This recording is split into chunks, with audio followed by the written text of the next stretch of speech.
Hi, I'm Angela Fair. Here on my channel, I teach you how to paint watercolor from the heart with fearless joy. Today, I'm going to show you how to paint an exciting abstract painting using one perfectly amazing, crazy, beautiful mark. Some of my favorite abstract painting starts with a really great brush stroke. We're going to hope that we can get one on the paper to start with right now. I'm using a Dagger Striper from Cheap Joe's Art Stuff. And I'm working on a piece of paper that's about 11 by 14, so that gives me quite a large area to start with. And it looks like I'm making a big question mark. That's because we don't know what's going to happen. It's watercolor. And I'm working on hot press paper, so that means I also have a different texture to work with than my usual cold press. And this moment right now, working with one color, this is Hematite Burnt Scarlet, is all about trying to get that first shape, something interesting and vibrant and lively. And I'm not sure about that line right there, so we're going to erase it with some water, make it a little less dominant, smooth it out. And we're going to add some water elsewhere too to give our paint a chance to flow. If you're painting a watercolor abstract, it only makes sense to use the very best qualities of watercolor, the fluidity and the transparency, to create your the strength and power in your abstract. So look at that. Now as we're letting this hematite start to flow, you can see the texture that's created, and it's really, really gorgeous. This is what I love about this particular color and why I think it's a really great start for a watercolor abstract. It's not too dark in value. I haven't gone too dark too fast, but it does have this amazing textural quality. And it has almost a 2 or 3 color effect. You can see there's some coppery colors, a gray, and then just kind of a pale peach as well. And as I've added some water, you can see there's some puddles starting to form, and some of that hematite color has migrated right to the edge of that puddle. And as we're letting it dry, we're going to start adding some new colors. I'm going to grab some kind of muddy neutral from my palette, and I don't want to commit to a new color yet. That's why I'm going for the muddy neutral. We'll see what it does. And when you use palette dirt, muddy color that's already in the palette, you get this wonderful complex mixes a lot of the time. A neutral, I think that will really enhance and be playful within the hematite. And at this point I'm not changing brushes either. I like the Dagger Striper because I can get broad strokes with the side of the brush, and I can also get really fine, delicate and yet unpredictable lines and the softness of this brush. And I like having some open spaces in here. Look at how following those white spaces guides your eye through the painting. Look at also how this line, these broken lines that stop, kind of help you to stop and linger in those areas.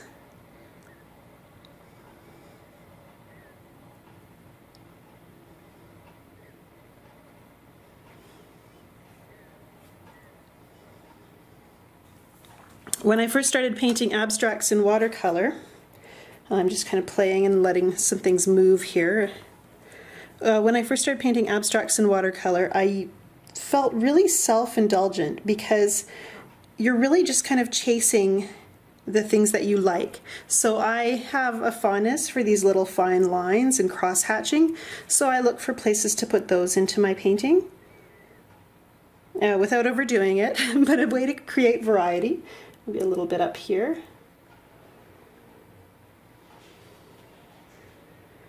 I got to use my favorite colors as well in my abstract paintings. Also feels really self-indulgent because you are thinking about color harmony and how colors play together, but you're also getting the freedom to kind of do what you want. And say, well, I'm just going to do what I think looks the nicest. And it feels a little bit like cheating sometimes. It's really quite fun and quite freeing. And I think also when you're working in abstract painting. And I was going to go to cobalt teal because it's kind of my go-to color, but I'm going to instead choose cobalt violet deep. I'm going to cheat. Use the second favorite color.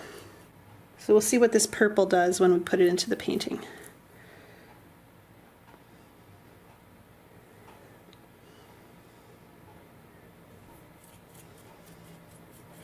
Working a bit at the color here because this color I haven't used lately. It's a little bit sticky in the palette.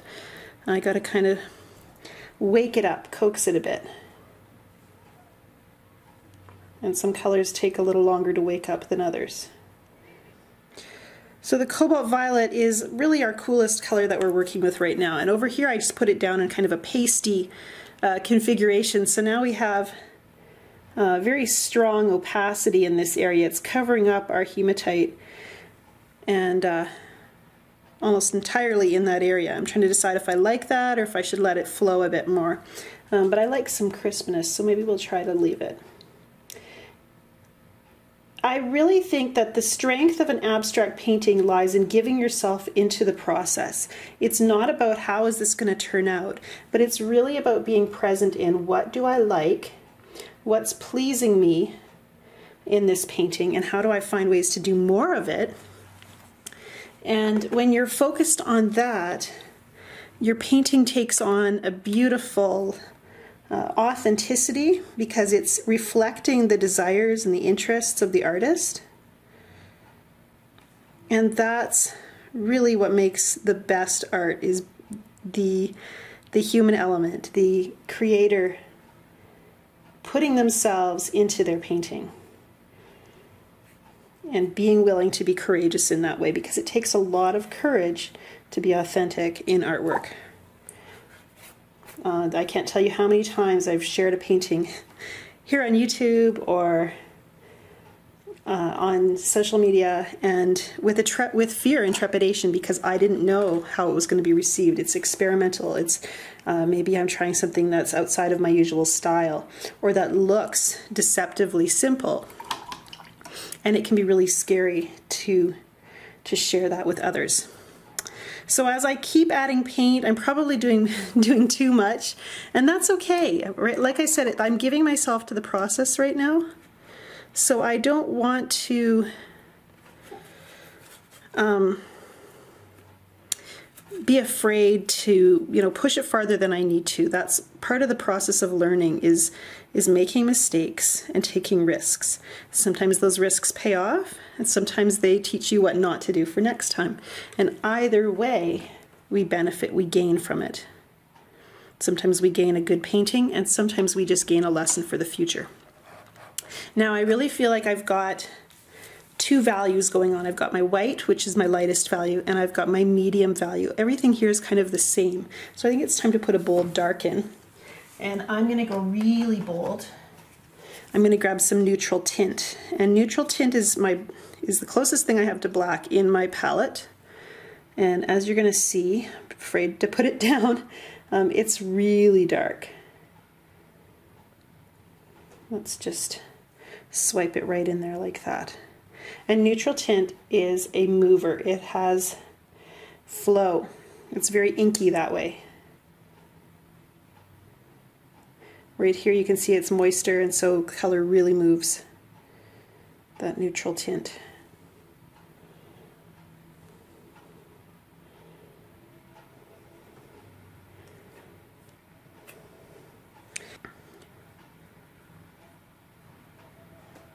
And right now I'm just trying to look for a way to make those dark values create some balance in the rest of the painting. The dark values are going to make the light values pop, and the mid values should be supporting them.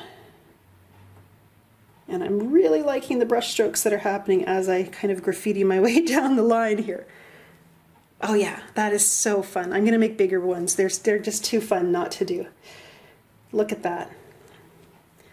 The things you can do with the dagger striper that you just couldn't get away with any other brush. I've linked the supplies in the description below because I want you to have this kind of fun with your paintings too. And all of this playful, intuitive mark making using a really light touch here. I'm holding the brush right in the center of the handle. And all of that helps me to create intuitive lines, playful marks that really make me happy. Sorry, I'm giggling. So here I am painting in my studio, recording this for video, and at the end of the day, what this comes down to is I'm having such a good time. This is fun, and it's very, very freeing. And when you start to play in your painting exercise, in your painting discipline, you learn and you start to connect to who you are as an artist in your paintings. So that is all for neutral tint. We are going to let it be. We're going to do one more thing that's going to be super fun, and then we're going to let it be. Before we paint our last step, I'd love to hear from you. What are you struggling with in your watercolor journey right now? How can I help you here on this channel? Leave a comment below with a request for a future tutorial, and I'll try to feature it in a future video. Also, don't forget to subscribe to my channel and like this video. I have tons of content here on YouTube to share with you to help you become a more independent watercolor painter. This is a Schmincke's Aqua Bronze, and this is the copper color. You can see it's beautiful copper hue. And what it is it's a powdered water-soluble pigment powder. And there's different ways you can use this. You can mix it with water and use it like a paint. My favorite way, though, is just to use it like a little dusting of color onto a wet wash. So we're going to grab a little bit on the tip of the brush, and we're going to tap it onto the paper, and I'm going to zoom in so you can really enjoy the fun with me. Now with the Aqua Bronze, working this way where you're dripping it or sprinkling it onto your paper, either you want the paper to be wet or you want to plan to maybe use a fixative spray to seal it afterwards, because I'm not sure how well it will stick. The other thing you want to know is that if you're going to paint over it later, the Aqua Bronze almost always floats up to the top, so you can't actually cover it. And that's actually kind of a good thing, because it gives this beautiful shimmer even after you layer color over top. So now my giant question mark, I'm not sure if it's really a question mark anymore. Maybe you see the Tasmanian devil just whirling around here. It reminds me of the old Bugs Bunny cartoons. So I think the number one takeaways here, if you're wanting to paint your own kind of intuitive mark-making based abstract, is that first of all, I start with one color and a strong, bold mark. And in this case, it was that beautiful curve. It's a simple shape, nothing too complicated. Maybe another time I might use a Y shape or a V or even an X, some kind of crisscross, maybe a zigzag like Zorro. Any shape that I create, I build on it. I create larger shapes within that shape and smaller marks within it. I work on using interesting brush marks, and I don't get too complicated when it comes to color. I chose one strong accent color and then one strong dark value, and I worked from there. Most of all, have fun, give yourself to the process of being playful, and you'll find yourself creating abstracts you love and just becoming addicted to the process. Thanks for watching.